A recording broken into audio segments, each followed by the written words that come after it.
Hello everyone. In the last lecture, we discussed about nodal analysis for AC circuits, and in this lecture, we will start networks theorems for AC circuits. So, if you haven't watched my DC analysis networks theorems, kindly do watch that because you'll get better understanding when you see my theorems or topics on a DC circuit in the same channel. And as far as Thevenin's theorem concerned, we already discussed how to solve Thevenin's theorem, Norton's theorems, and superposition theorems, and all the other theorems for DC circuits. And we are going to follow the same steps, same methods to solve AC circuits also. The only thing is, we'll get some inductance term and capacitance terms here. And as we already discussed in the AC circuit analysis, when we have inductance term and capacitance terms in terms of Henry and Farad, first thing we want to convert that into impedance format. As we already know that when we want to get impedance format, we have to use j omega L for inductance and 1 by j omega C or minus j by omega C format for capacitance. If the values are given in terms of capacitor like Farad and for inductance in terms of Henry, we want to convert. But in this example, we have taken directly the impedance value of inductance J2 and impedance value of the capacitance minus J4. The problem itself they have given, and this problem I have taken from the book which I referred, Charles Alexander book, and you can see here. And this is the reference book, and actually this is the reference problem I have taken from this book. So let us try to solve how Thevenin's theorem can be applied to find out voltage across these two, terminal A and B. So first step, whether it is DC or AC, we already know that we want to find out RTH and VTH, R Thevenins and V Thevenins.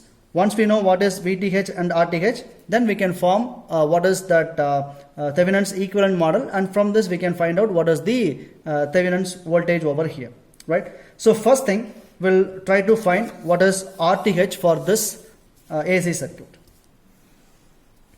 So to get RTH, what we do normally is, first thing is we want to make all the voltage sources and current sources are 0.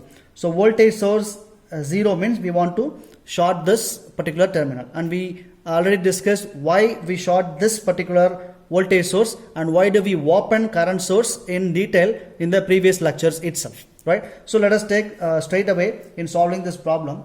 So let me short circuit this, and we'll have the remaining terms.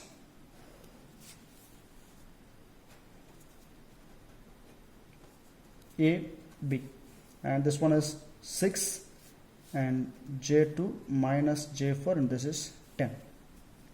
And you can look at here, this is nothing but a simple wire. So this wire goes till here 10 ohm, and A over here and B is here. So instead of keeping my wire like this, I have kept something like this, right? So nothing is difference here in terms of technical, because this is a simple wire going from here to here, which means a resistor is going from this point to B terminal. The same starting from here to B terminal, and the B terminal is kept open, right? Now, so first these two are a series format, so we can write 6 plus J2, right? So once we have 6 plus J2, and we can form something like this, a circuit will be,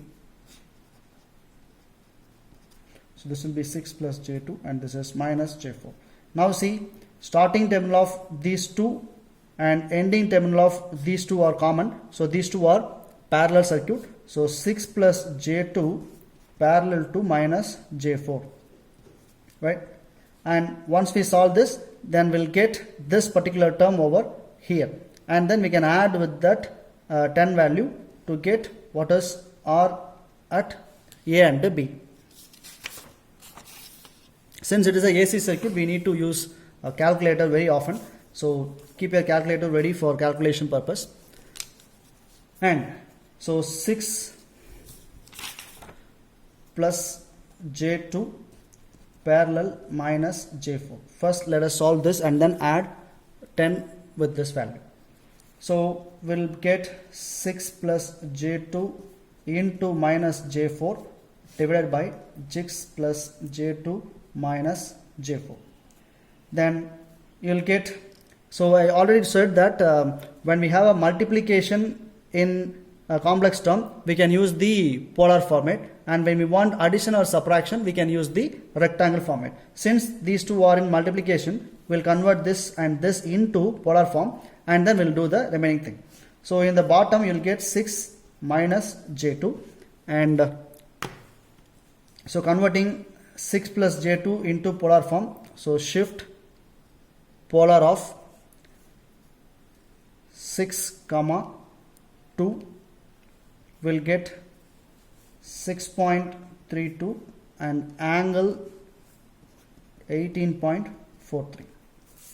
And for J4, converting into polar, there is no real term, so 0 comma minus 4, you will get 4 with an angle minus 90.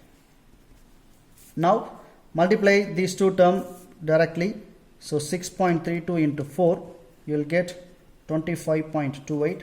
And when angle are in multiplication, we want to add. We already discussed all these things enough in previous lectures. So minus 90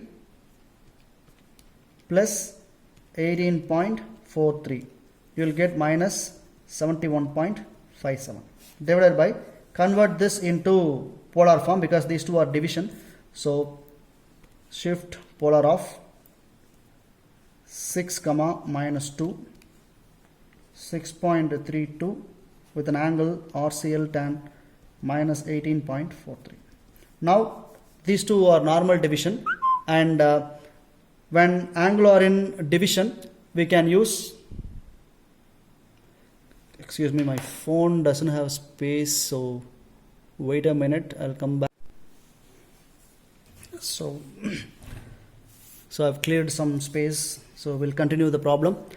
And so we can directly divide these two values, so 25.28 divide by 6.32, you will get 4, and angle are in division, so we can subtract these two, so we'll get minus 71.57, and this comes to numerator, so plus 18.43, we will get 4 angle minus 53.14.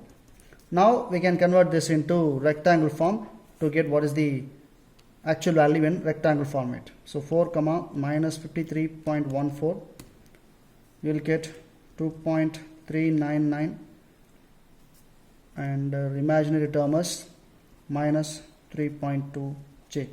Approximately this will be 2.4 minus j 3.2, which is RAB. Okay, and how to calculate VTH? So we know we have to replace the source again here, and this will be with the source, you will get 6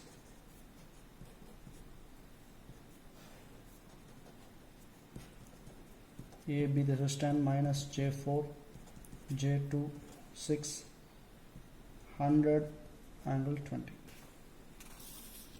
Okay, and since this terminal is open, there will be no current flow through this terminal, so this will be assumed as short circuit, and we discussed enough details all these things in the previous lecture itself.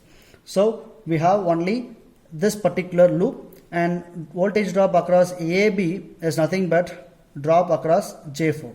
So we can use either KVL to find out current, and then we can calculate the value of VAB over here, or we can directly use the voltage division rule to calculate what is the actual value.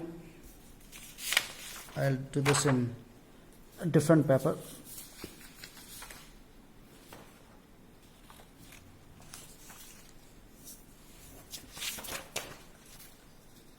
Fine. So what is voltage division rule?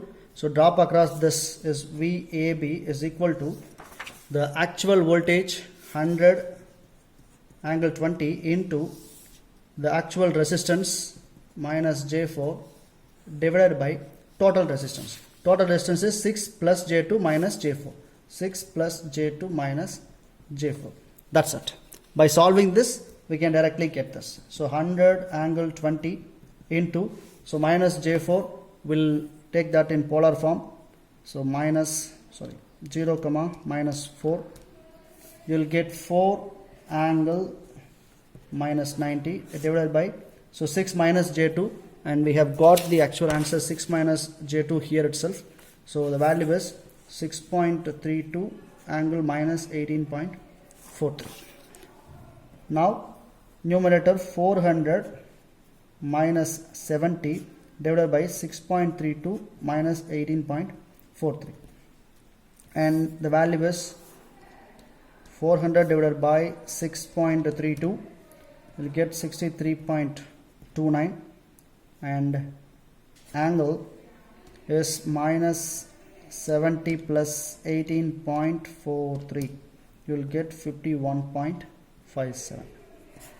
So this is VAB, voltage VTH at the terminal A and B. That's it. And this is the book answer, and the book answer is also approximately almost equal to the actual answer what we have got in this particular problem. So this is how we want to solve AC circuit Thevenin's theorem, and you can draw the circuit also V and R. So VTH is this value, VAB value, and RTH is RAB value, what we have found just now, right? So this is how we can solve Thevenin's theorem, and I again insist you to watch DC analysis Thevenin's theorem, so that you will get better understanding in the AC circuit analysis, right? Thank you.